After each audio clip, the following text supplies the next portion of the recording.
Vor fast 2800 Jahren erhob sich im fruchtbaren Zweistromland zwischen Euphrat und Tigris ein Reich, das die Welt in Furcht und Staunen versetzte. Das assyrische Imperium. Eine Zivilisation, die sich selbst als von den Göttern auserwählt verstand und deren Macht sich wie ein unaufhaltsamer Sturm über Vorderasien ausbreitete. Doch was machte die Assyrer so besonders? War es ihre unerschütterliche Disziplin im Krieg, ihre neuartige Militärtechnik oder die skrupellose Härte, mit der sie Gegner unterwarfen? Manche Historiker bezeichnen sie als die ersten wirklichen Imperialisten der Geschichte. Andere sehen in ihnen ein Volk, das ebenso durch Wissenschaft, Verwaltung und Kultur beeindruckte wie durch Grausamkeit. In dieser Dokumentation tauchen wir in den Alltag einer Welt ein, die von Palästen, Prachtstraßen und Kriegstrommeln geprägt war. Wir stellen Fragen, die auch heute noch faszinieren. Wie lebten die Menschen in einer der ersten Großmächte der Menschheitsgeschichte? Welche Rolle spielten Religion, Militär und Handel im Alltag der Assyrer? Und warum ist ihr Reich trotz aller Größe am Ende zerbrochen? Begleiten Sie uns auf eine Reise 2800 Jahre zurück in die Vergangenheit, in die Straßen von Ninive, Assur und Nimrud, wo Könige wie Götter verehrt wurden und das Schicksal ganzer Völker entschieden. Die Wurzeln der assyrischen Kultur reichen weit zurück, schon um 2000 vor Christus. Christus entstanden erste Siedlungen rund um die Stadt Assur, die dem Reich später ihren Namen gab. Zunächst waren die Assyrer nicht mehr als ein Stadtstaat unter vielen im alten Mesopotamien, zwischen den mächtigen Babyloniern im Süden und den Hethitern im Westen. Durch ihre geografische Lage am Schnittpunkt wichtiger Handelsrouten machte sie zu einem Volk von Händlern, Diplomaten und bald auch Soldaten. Das ständige Bedrohungsgefühl durch Nachbarn zwang die Assyrer, eine militärische Kultur zu entwickeln, die ihresgleichen suchte. Bereits im 14. Jahrhundert vor Christus. Christus traten die Assyrer unter König Aschur-Uballit den ersten erstmals als Großmacht auf. Er dehnte das Gebiet bis weit in den Norden aus und machte Assur zur Residenz eines aufstrebenden Reiches. Später, unter Königen wie Tukulti-Ninurta I., festigten sie ihre Vormachtstellung durch Feldzüge gegen Babylon. Doch der eigentliche Aufstieg begann im 9. und 8. Jahrhundert vor Christus. Christus mit Herrschern wie Aschur-Nasir-Pal II. Und Tiglat-Pileser III. Sie etablierten das assyrische Heer als professionelles Militär, das nicht nur in Mesopotamien, sondern auch in Syrien, Palästina und Ägypten gefürchtet war. Ein assyrischer Chronist beschreibt die Eroberungen mit erschreckender Offenheit. Ich habe ihre Städte dem Erdboden gleichgemacht, ihre Männer getötet, ihre Frauen und Kinder verschleppt. Diese Worte zeigen, für die Assyrer war Gewalt nicht nur Mittel zum Zweck, sondern auch ein Instrument der Machtdemonstration. Gleichzeitig erlebten Kunst und Architektur eine Blüte. Paläste in Nimrud und Ninive wurden mit prachtvollen Reliefs geschmückt, die nicht nur den Alltag, sondern auch die Siege der Könige in Stein verewigten. So entstand ein Bild der Macht, das sowohl die eigenen Untertanen beeindruckte, als auch Feinde einschüchtern sollte. Bis ins 7. Jahrhundert vor Christus. Erstreckte sich das assyrische Reich vom Persischen Golf bis ans Mittelmeer. Es war das erste Weltreich der Geschichte, doch sein Fundament aus Furcht und Gewalt sollte sich als brüchig erweisen.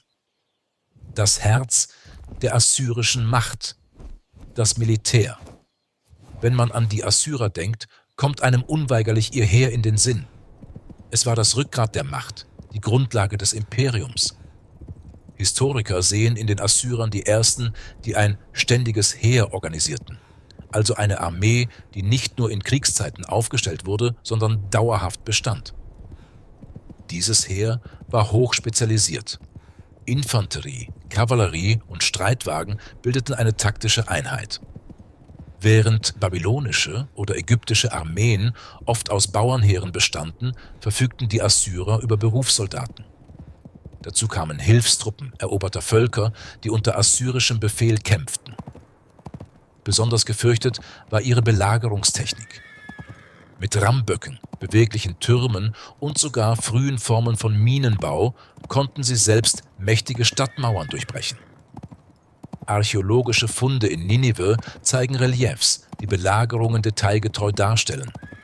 Soldaten, die Pfeile schießen, während Rammböcke gegen Tore krachen, Kavalleristen, die mit Bogen und Lanze gleichzeitig kämpfen. Ein moderner Militärhistoriker formuliert es so: Die Assyrer waren die Römer des Vorderen Orients, organisiert, diszipliniert und gnadenlos.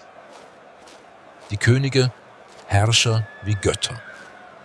Über all dem stand der König, der sich selbst nicht nur als weltlicher Herrscher, sondern als von den Göttern eingesetzter Oberbefehlshaber verstand. Könige wie Aschurnassirpal II., Sargon II. oder Asarhaddon trugen nicht nur prunkvolle Titel, sie ließen auch Paläste errichten, die ihre göttliche Legitimation in Stein meißelten. Im Palast von Nimrud fand man Wandreliefs, die den König in übermenschlicher Größe zeigen, flankiert von geflügelten Schutzgeistern, während besiegte Feinde zu seinen Füßen knien. Diese Bilder dienten einem klaren Zweck. Sie sollten unmissverständlich klar machen, dass der König über Leben und Tod herrschte. Auch die Inschriften der Könige sind eindrucksvoll. Tiglat-Pileser III. Prahlte: Ich habe Länder zerstört, die wie eine Flut über mich kamen und sie in Staub verwandelt. Solche Aussagen waren Propaganda, aber auch ein Spiegel des Selbstverständnisses. Alltag im Reich. Doch wie lebten die einfachen Menschen im assyrischen Reich? Die Mehrheit der Bevölkerung bestand aus Bauern, die in Dörfern nahe der großen Städte lebten. Sie bauten Getreide, Gerste und Datteln an, hielten Schafe und Ziegen.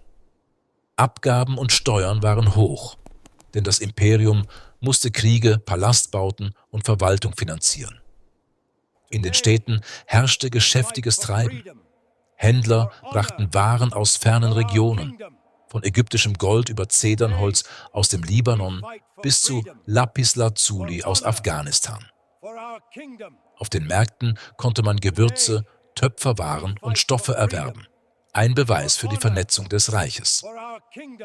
Die Gesellschaft war streng hierarchisch. Ganz oben stand der König mit seinem Hofstaat. Darunter folgten die Beamten, die Priester und die Offiziere. Handwerker, Bauern und Händler bildeten die breite Basis. Sklaven, meist Kriegsgefangene, wurden in Landwirtschaft und Bauwesen eingesetzt. Religion und Götterwelt. Religion durchdrang jeden Aspekt des Lebens. Hauptgott war Aschur, Namensgeber der Hauptstadt und Schutzgott der Könige. Daneben verehrten die Assyrer Götter wie Ishtar, Göttin der Liebe und des Krieges, Ninurta, Gott des Kampfes, und Nabu, Gott der Weisheit. Tempel waren nicht nur religiöse, sondern auch politische Zentren. Priester interpretierten Omen, etwa aus dem Flug der Vögel oder den Eingeweiden geopferter Tiere, und gaben dem König göttliche Anweisungen. Entscheidungen über Krieg oder Frieden wurden oft auf diese Weissagungen gestützt. Kunst und Wissenschaft.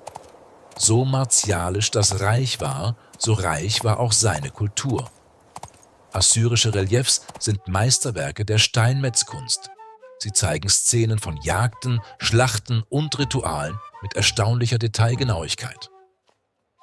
Besonders berühmt ist die Löwenjagd von Ninive, auf der König Aschurbanipal mit Pfeil und Speer Löwen erlegt, ein Symbol seiner Macht über Natur und Chaos. Auch in der Wissenschaft waren die Assyrer fortschrittlich.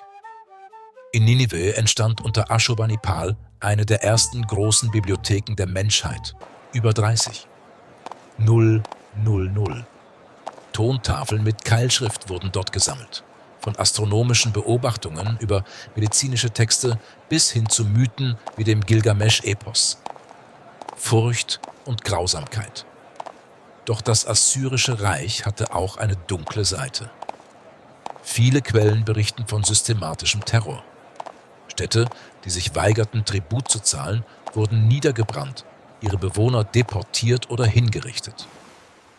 Ein assyrischer Bericht schildert: Ich habe ihre Haut abgezogen und an die Mauern genagelt. Solche Darstellungen sind erschreckend, und doch waren sie Teil einer bewussten Politik. Angst als Herrschaftsinstrument. Dennoch ist es wichtig zu betonen, dass diese Grausamkeiten nicht den ganzen Alltag bestimmten. Für die meisten Menschen waren Krieg und Gewalt ferne Bedrohungen, während sie in ihrem Dorf versuchten, zu überleben, zu arbeiten und ihre Familien zu ernähren. Der Anfang vom Ende. Im 7. Jahrhundert vor Christus. Christus erreichte das Reich seinen Höhepunkt unter Aschurbanipal. Doch innere Spannungen, Aufstände und äußere Feinde schwächten das Imperium. 612 v. Chr.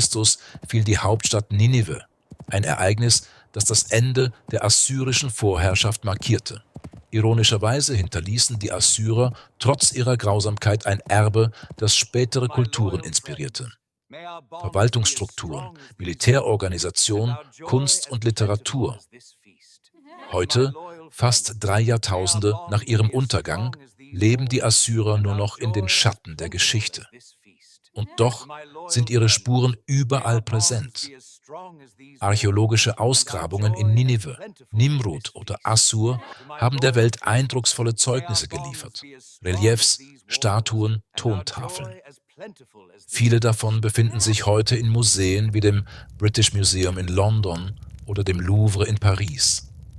Doch die Realität ist nicht nur von Ruhm geprägt. In den letzten Jahrzehnten wurden zahlreiche Ausgrabungsstätten im Irak und in Syrien durch Kriege, Plünderungen und die Zerstörung durch den sogenannten Islamischen Staat schwer beschädigt. Weltberühmt wurde 2015 die Verwüstung von Nimrud, als Jahrtausende alte Paläste gesprengt und Reliefs zertrümmert wurden. Ein unwiederbringlicher Verlust für das Weltkulturerbe. Gleichzeitig gibt es noch immer Gemeinschaften von Assyrern, christliche Minderheiten, die vor allem in Irak, Syrien, aber auch in der Diaspora in den USA, Europa und Australien leben. Sie sehen sich als Nachfahren jener alten Hochkultur. Ihre Sprache, ein moderner Dialekt des Aramäischen, trägt Erinnerungen an jene Zeit. Auch die Wissenschaft beschäftigt sich intensiv mit den Assyrern. Historiker, Archäologen und Sprachforscher entschlüsseln Tontafeln, rekonstruieren Paläste digital und versuchen, das Bild einer Zivilisation zu vervollständigen, die einst die Welt beherrschte. Wie sieht die Zukunft der assyrischen Geschichte aus? Zum einen steht die Forschung vor gewaltigen Herausforderungen. Politische Instabilität in Mesopotamien erschwert archäologische Arbeiten. Viele Fundstätten bleiben unerforscht, andere sind akut bedroht. Doch die Digitalisierung eröffnet neue Möglichkeiten. Mithilfe von 3D-Scans, Virtual Reality-Projekten und internationalen Kooperationen können zerstörte Monumente virtuell rekonstruiert werden. So entsteht zumindest digital ein Abbild jener Welt, die im Sand der Jahrtausende versunken ist. Einige Historiker sprechen sogar davon, dass die zweite Geburt des Assyrischen Reiches im 21. Jahrhundert nicht durch Eroberungen, sondern durch Kulturprojekte geschehen wird. Museen, Universitäten und auch die assyrische Diaspora spielen dabei eine zentrale Rolle. Auch die Frage der Identität ist wichtig. Für viele heutige Assyrer ist die Erinnerung an das Alte Reich ein Symbol für kulturellen Stolz, aber auch eine Mahnung. Dass Größe und Gewalt vergänglich sind und dass nur das kulturelle Erbe überdauert. Vor 2800 Jahren war das Assyrische Reich der Inbegriff von Macht, Furcht und Glanz. Es vereinte militärische Disziplin, architektonische Meisterwerke und eine Kultur, die bis heute Spuren hinterlassen hat. Doch die Geschichte der Assyrer ist auch eine Warnung. Ihre Herrschaft basierte auf Gewalt und Einschüchterung und sie zerbrach an inneren Spannungen und äußeren Gegnern. Vielleicht liegt genau darin die wichtigste Lektion. Kein Imperium, so mächtig es auch sein mag, ist unvergänglich. Heute bewundern wir ihre Kunst, ihre Bibliotheken, ihre Fähigkeit Ordnung in ein Reich voller Vielfalt zu bringen. Gleichzeitig sehen wir die Schattenseiten, die Brutalität, die Deportationen, die Grausamkeiten, die sie berüchtigt machten. Und so bleibt am Ende eine doppelte Botschaft. Die Assyrer zeigen uns, wozu Menschen fähig sind, im Guten wie im Bösen. Sie erinnern uns daran, dass Kultur und Gewalt, Fortschritt und Unterdrückung oft Hand in Hand gehen. Vielleicht sollten wir uns daher die Worte eines modernen Historikers zu Herzen nehmen. Das Erbe Assyriens ist ein Spiegel der Menschheit. Es zeigt, dass Macht nur dann überdauert, wenn sie von Weisheit und Gerechtigkeit getragen wird. Mit dieser Reflexion endet unsere Reise in eine Welt vor 2800 Jahren. Eine Welt, die uns trotz ihrer Ferne näher ist, als wir vielleicht glauben.